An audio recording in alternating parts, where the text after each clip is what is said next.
Hello, my name's Shane Ohly, and I am the event director for the Tea and Trails Ultra. I am super excited about the event and this really exciting collaboration with Eddie and Gary at the Tea and Trails podcast.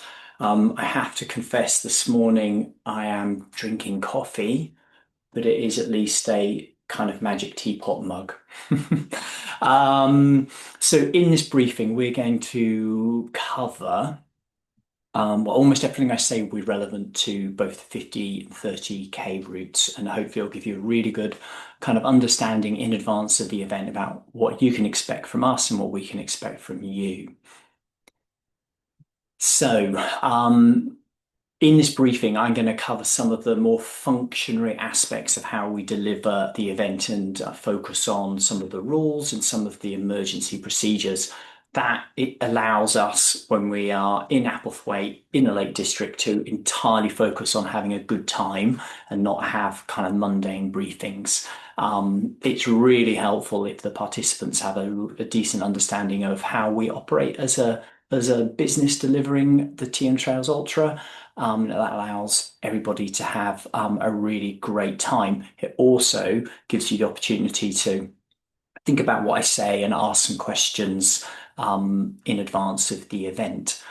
I guess also you'll have a good sense of the ethos and culture of area events by the time you turn up to Tea and Trails Ultra if you haven't done one of our events before. I am hoping, we always do these pretty detailed briefings for our expedition races. I am hoping for this 20 minutes, but it'll be 20 minutes that'll be really worthwhile. Okay, let's get stuck in. The first thing I'm going to say, please read the website.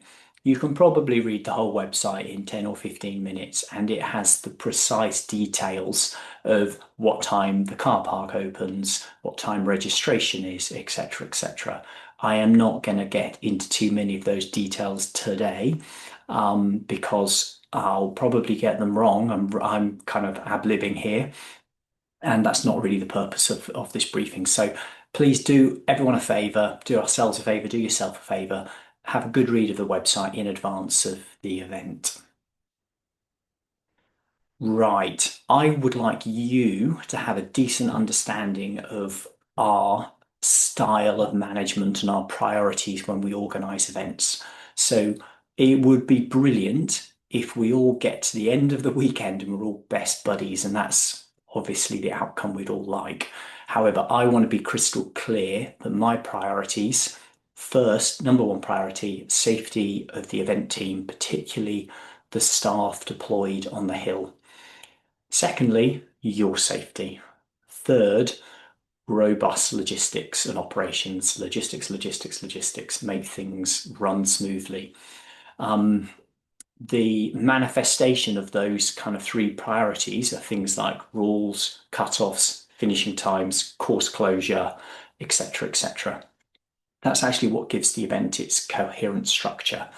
And I want to consider the safety of our catering team who are up super early in the morning dealing with boiling water and gas, or our electrician handling 125 amps of power in a wet field, and that our response team are, fresh and able to respond to an incident 24/7 throughout the event. Ultimately, I want all the participants and the event team to be able to drive home safely at the end of the event. That's always my measure of a successful event. So the AREA team, so the permanent staff and some of our most trusted freelancers will be in AREA gold uniforms. You'll be able to see us pretty clearly at the event. If you have any questions, come and ask us, speak to us. We're super friendly and we'll always be happy to help and clarify. So, on the event website are the race rules. Please take a moment to read them. Our rules have evolved into a pretty comprehensive list over the years, and that's in response to our experience of hundreds of events. They are generally aligned to any set of rules that an experienced participant would have reasonably seen at a well-organized running event. There should be no surprises there for anybody.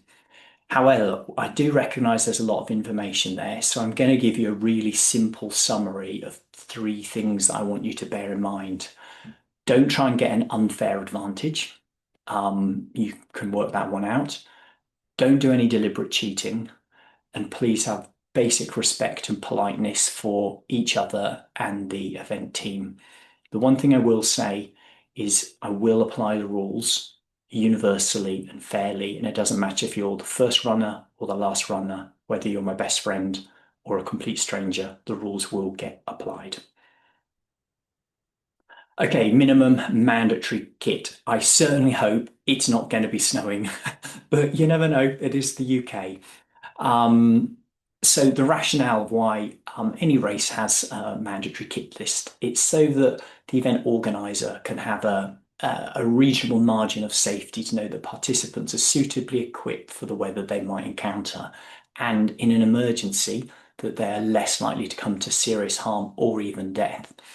A decent kit list does allow us to deliver the event when the weather is maybe a bit more marginal and yeah, and it makes it challenging for people, but we know that you're well equipped and we can go ahead.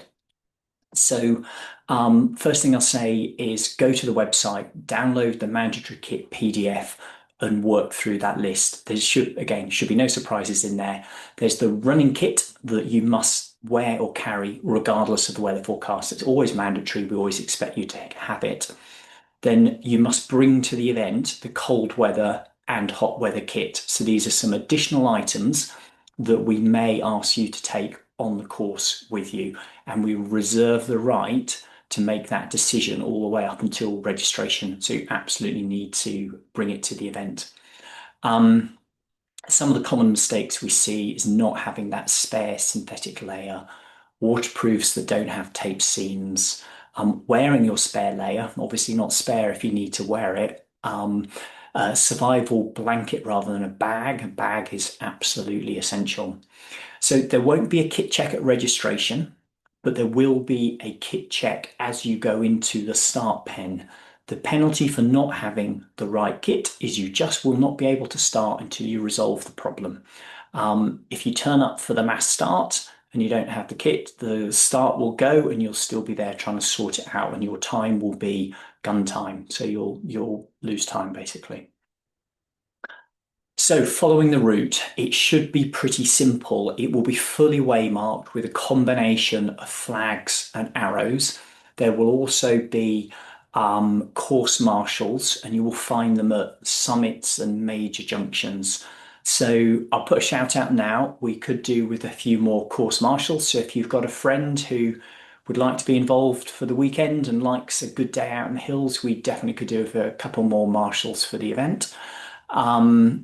It is always possible that the flags or arrows can be tampered with. Sometimes it's well-meaning, sometimes it's malicious, but I would absolutely say you must have the GPX of your route also loaded onto your watch or phone so that you can navigate with that should there be any concerns about the arrows or the flags. If you are in any doubt and your GPX is showing the route, well, sorry, I'll clarify that. You should follow the flags. However, if you think they have gone radically wrong, like perhaps somebody has moved them, then refer to the GPX. The GPX will obviously be the intended route. Okay, at the start, there will be a mass start for the 50K at 8:30 in the morning, and there'll be a mass start for the 30K at 10 a.m. in the morning. If you do the mass start, you have gun time. However, for the 50K, we want as many people to be able to enjoy the race route and enjoy the day out without the pressure of cut-offs and a course closure time. So you can have a flexible start from 7 a.m. to 8:15 in the morning. So if you're one of the slower runners, let's say typically in the final 10% of a field, and you don't want to put yourself under pressure, please do the flexible start whenever you like between those times, and then your start time will be chip time. Just remember, make sure you leave a decent amount of time, particularly for the mass starts, to go through kit check. If you all turn up, 5 minutes to go, 2 minutes to go, we will start the race on time, and people needing to kit check will still need to be kit checked. Excuse me. Okay, timing and tracking. So you will all have GPS trackers from Open Tracking. I suspect many of you are familiar with these devices. So the GPS tracker allows us to see where you are in real time, and it will provide us with the splits as you go through the geofence checkpoints and support points. Also, within each of those GPS trackers is an entirely separate circuit and battery for the chip timing. The chip timing will be absolutely, millimeter second perfect, and that will be the start and finish times will be recorded with the chip. If you've got friends and family watching at home, we will be sharing the link for the tracking in the final information email that comes out a couple of days before the race starts. The most important thing I always say about the trackers is they're obviously a fantastic safety benefit to everybody involved in the event, but they also mean that every step that you take is public. So please behave and be aware that it isn't just our kind of friends and family, the community of trail runners that watch, but it's also landowners and stakeholders. Okay, so cut-offs and retirements. First thing to say is the cut-offs are generous. We want this to be an achievable day out for everybody involved. However, they will be enforced and they will be enforced to the second. Our cut-offs work as in you must have left the checkpoint or support point by the cut-off time. So, well, that is what it is. I don't need to clarify it. You need to have left the location by that cut-off time. Um, if there's an absolutely extraordinary situation, like you might have stopped to assist another runner or a member of the public in an emergency, we will do our very best to flex cut-offs if that's appropriate, but I'm not going to guarantee it. Ultimately, the cut-offs are about logistics and safety and time that our staff spend on the hill. Um, the thing when I talk about emergencies, if you make a choice to go slowly with your friend because they're struggling, that's not an emergency. You are making a choice to go slowly. And if you get cut off for that reason, then you will be cut off. When I'm talking about emergency, I mean somebody has fallen and broken their leg and they need, proper emergency support until help arrives. That's what I call an extraordinary situation. Um, Retirements are only possible at the manned support points. So this will be Mungrisdale, Skidder House, and trying to remember the third place. It's gone straight out of my mind. Highside Water Point. There we go. Came back eventually. Um, Skidder House is not a great place to retire from because anyone who knows the geography is you are a long way from anywhere, and unless it's a real emergency, you'll be walking out from there. So yeah, please use the information on the website to plan your start time, plan your pacing. I'm not going to run through all the different cutoffs now. That information is on the website. I did check it before I created this presentation. Uh, okay. Right, emergencies. So, one of the things that is kind of integral and fairly unique to what we do within Area Events and actually our kind of sister company called Shelterstone is we have a really effective emergency response system, so like a safety management system, including a response team. So, our response team is made up of current mountain rescue team members. These are really experienced team members who are working professionally for us, so we can deploy them instantly to a course-related incident. That means probably 19 times out of 20, we will be able to respond and assist a participant on the course faster than the kind of emergency services and the local mountain rescue team. That does not mean for 1 second we won't call on those services if we think that they are required. But my message to you would be please phone us first if there is an emergency on the course. Let us handle the response on your behalf. Our event control team is made up of Actually, slightly different people depending on the event, but this event you get a senior police officer who's been a mountain rescue team member for decades, and you get, emergency service level support from the moment you call that number for help. Right. So, oh, this is a good question. Printed on your race bibs will be an emergency protocol. The first thing we would say in an emergency is phone us first. It's so much easier if we can talk to you and understand what is going on. You will have a tracker. The tracker has an SOS button. It's the little button in the middle of the tracker with the concentric circles. Press and hold that until the tracker vibrates, and that sends us an SOS message. We will treat all SOS alerts through those trackers very seriously. However, you will not know whether that message has been received by us. The very first thing we will do if somebody sends us an SOS alert is phone you back. There are occasions on the course where the phone reception, the trackers work through the 2G phone network.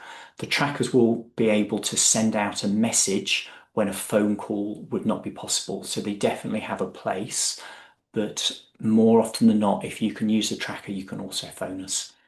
Um, the people most likely to help you straight away are the other participants or even members of the public around you. So a whistle is really important, shouting and waving, raising the alarm if that's what you need to do. Um, we would much rather you got in touch with us if you were unsure whether this was an emergency, whether this was important. If in doubt, treat a situation as important or even an emergency. Phone event control, get some help and support early. We absolutely don't mind if you do that. In fact, we would prefer that you did that. There will be a medical team at the event. And in this photo is the medical team at Cape Wrath Ultra, the last event we did a couple of weeks ago. The medical team are there not to treat pre-existing conditions like the embarrassing rash on your bottom. They're there to support and help with emergencies that come to light during the event. Again, we would much prefer that you came and asked for advice early rather than suffered in silence. So if you have a problem during the event, please come and ask for help. And there'll be hundreds of people at the event. All the normal things that might crop up over a weekend for a GP surgery will crop up at the event as well. So if you have a problem, please ask the medics for some help. The medical provision is light touch. It's not a field hospital there. Please come to the medical tent with clean body, whatever the body part is that needs looking at. Please do your best to clean it up first. Generally, we're talking about feet and blisters here. Obviously, it's an emergency. Don't worry about that. And you may well be triaged. So if we are busy in the medical tent, we will treat people depending on the greatest need, not how long you have been queuing. The other thing to mention is overnight emergencies. So it is possible that you might wake up in the middle of the night on Saturday night feeling really ill. You will find outside the medical tent this doorbell ringer. There's two doorbells you can press then there. The red one will summon the duty medic, and the white one will summon somebody from the ops team. So if you're feeling unwell or an accident that's happened in the middle of the night, medical team, if there's something that's operational, I'm trying to think what's worthy of waking up the ops team in the middle of the night. Maybe you need to leave the site in an emergency, family emergency, and your car's stuck, or you can't get a gate open, it might be locked. That's the kind of overnight help the ops team might be able to help you with.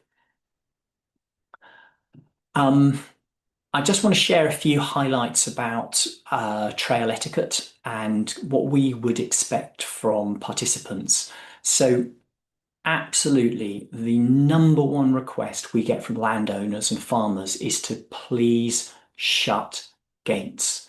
So there will be some gates you need to go through on this route. They will need shutting behind you. Please do not leave a gate open because you can see a runner behind you. You might think you're being kind, but what happens is within two or three people, the understanding of whether that gate should be open or shut changes from shut to open and it's left open. So always, always shut gates. Thank you.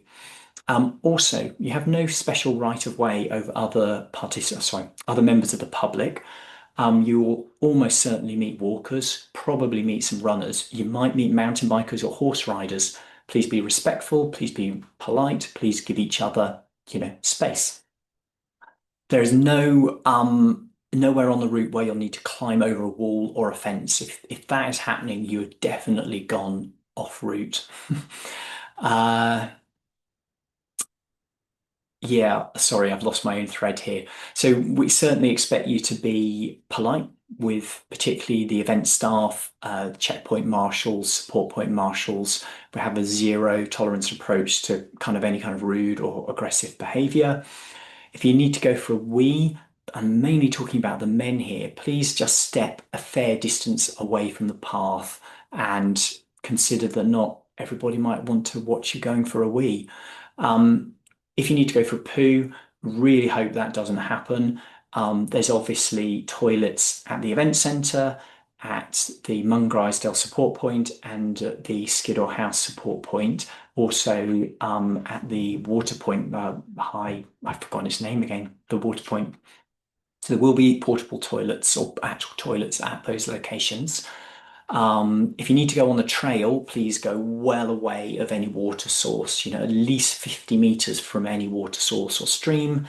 Dig a hole, bury any poo, and carry out paper with you, or you could put it in the hole, but preferably carry it out and don't leave it. Um, Littering, I am absolutely confident nobody coming to the Teal Trails Ultra is planning to litter. Um, if you see some running related litter, please assume a runner has made a kind of a tired mistake. They've tried to stuff it in a pocket. It's not quite gone in. They've not noticed and it's fallen out. Pick it up. Just pick it up and everyone's happy. Uh, a final word. Supporters, friends, and family absolutely welcome at the event centre, but it is a self-supported race. You're not allowed to have any help on the course, and supporters are not allowed into the support points. And as I said earlier, you are the ambassadors for, actually, maybe I didn't say this, you are the ambassadors for our future events. So please don't jeopardize access with poor behaviour. Talking of behaviour or poor behaviour. So I couldn't help but put a picture of Eddie here when I was thinking about inappropriate behaviour. I think we've all listened to enough of Tea and Trails podcasts to know exactly what I mean. So there we go. But this is actually quite an important topic, and we've written a few months ago, we published a blog on the Arena Events website about inappropriate behaviour. And almost universally, what we are talking about is male participants not treating our female participants with appropriate respect and dignity. So I'm going to run through some examples. When these occur at events, 9 times out of 10, the male in question doesn't even realize they're doing it. And this is a real effort on our part to maybe do a little bit of re-education and make sure our female participants feel super welcome. And we are seeing this in increasing female participation across all of our events. So a few things to run through. Please, what is wonderful about doing some of these longer races and ultras is those ad hoc friendships and trail partnerships you make when you suddenly find yourself running with somebody else. Sometimes you have an ad hoc male-female pairing on the course. Sometimes males seem to think there's some kind of romantic intent. We've seen that a couple of times, so don't assume that. That's polite friendship is often usually what's going on there. Please don't also assume that a lone female participant wants a male person to run with. The vast majority of all of our participants, including the females, are very capable, experienced, and don't need any help. Sometimes a presumption is made that leaving a female participant on their own, especially at night, not so relevant for this, we hope, is not appropriate. I don't think that's the case. There are presumptions made that a female participant might need help with route choice or navigation. No, probably not. Comments, jokes, and banter about how a female looks or dresses, that's not acceptable. Same, jokes and banter about the sexual nature, innuendo, normally very inappropriate. Um, Running or standing too close behind, often in the start pen, not giving people a bit of personal space is not very nice. The one that I think quite a few female participants have mentioned is, the I don't know, the leading lady coming in, she wants her moment crossing the finishing line, and then the male who's maybe in, let's say, 15th place, absolutely killing themselves in this sprint to the death to get across the line in front of them. It's just not very respectful. So just think about the moment that participant is having and whether it's the right time to go charging past them or something like that.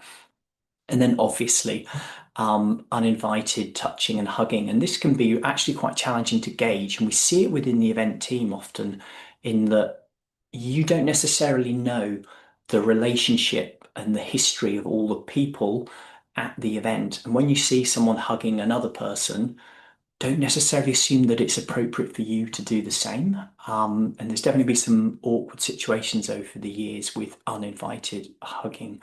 So yeah, some basic rules that I think will make everybody feel, absolutely welcome at the events.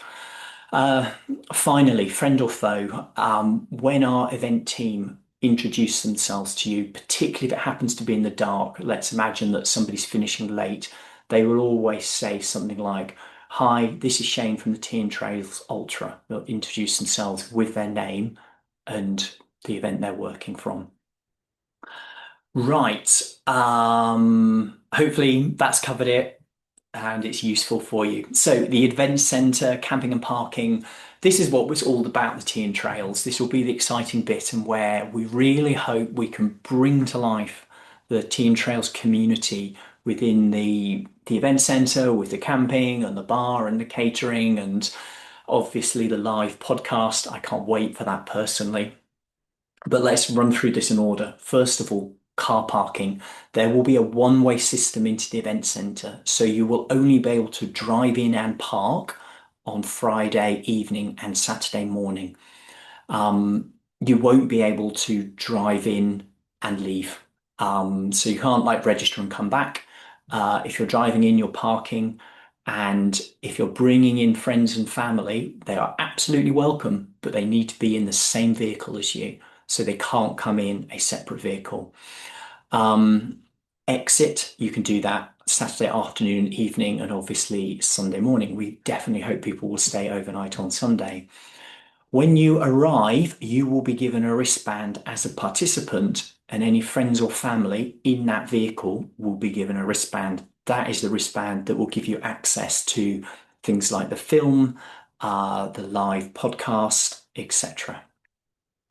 So no wristband, you won't be able to get into those bits of the event. We are doing that because it is inevitable that there'll be some local runners, community from Keswick that will want to come in and they're welcome to come onto the site and practically we won't be able to stop them. But we don't want to find our live podcast is full of people who haven't paid to be there. So info point in the main marquee, you will find an info point. That is the place to go to for any questions or help. It's always the first point of call. It will be for lost property and things like that as well. There'll be a whole number of caterers there. Year one is really hard to gauge the level of interest from ourselves and from external caterers. So I would strongly suggest that you pack a meal with you so that you can cook something if need be. There'll be a bar run by Felbar, local pub and brewery to us in Kendal and Lake District. They're absolutely brilliant. They'll be there Friday and Saturday night. The programme of what's going on Friday, 8 p.m. screening of the film George about James Appleton and his absolutely, sorry, start that again. A film by James Appleton featuring Jacob Tonkin and his dog. It's an absolutely wonderful film. And if you haven't seen it, it's just a wonderful story. Then Saturday night, we've got the Teen Trails live podcast recording. I think this is going to be absolutely awesome. I'm, as I said, really looking forward to it. Special guests include Robin Cassidy, Lucy Gossage, Mel Sykes. It will be fantastic. Sensational indeed. We are nearly there. So, filming. In our terms and conditions, you're given consent to be filmed. If you really don't want to be filmed, absolutely no problem. Just do that. Where is it? There, like wave off the camera. I don't want to be filmed, and the film crew won't film you or will stop filming you if you do that. If you have any questions, now is the time to get in touch. So you can phone the Area Events office, you can email the Area Events office, you can use live chat, or you can ask questions on social media. We are very, very happy to help, and it's a lot easier to cover those questions off before the event so that you can come full of confidence, ready to rock and roll. So there we go. I hope that doesn't feel too draconian. I've tried to focus on kind of the ethos and culture that helps make our events very special. Um, the structure of the events comes from rock solid rules that are enforced, bomb-proof logistics, universal fairness. These are all the secret foundations of a great event. At the end of the day, I am a runner just like you. I want you to have a sensational time. I want you to come home with entirely positive memories and experiences. That's my goal. Have fun out there, and I look forward to welcoming you to Appleby Applethwaite in a couple of days' time.